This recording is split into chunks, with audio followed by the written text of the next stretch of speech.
Okay, we've now put all the seals and addressed the door gaps and roof gaps on the E-Type. Hopefully now we shall do our water test and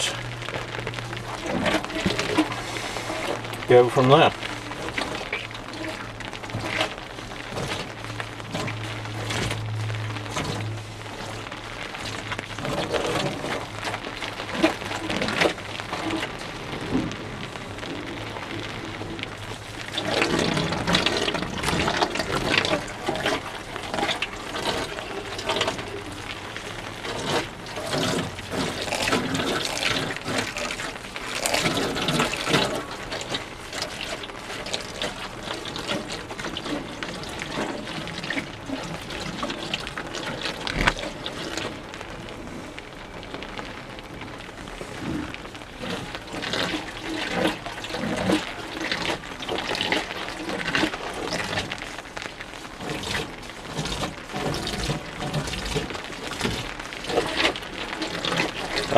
I think based on the fact we haven't got it pouring through the base of the doors, yes, we've got one little droplet there. These cars always had issues. You saw the videos when it came in, it was pouring in.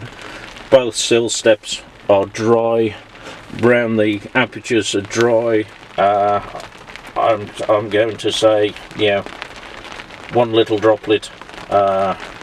On a rainy day as well, as we can see, or probably here on the roof, I would class that as a massive success for a car that's not been set up during its process of body restoration, so we've had to work with what we've got.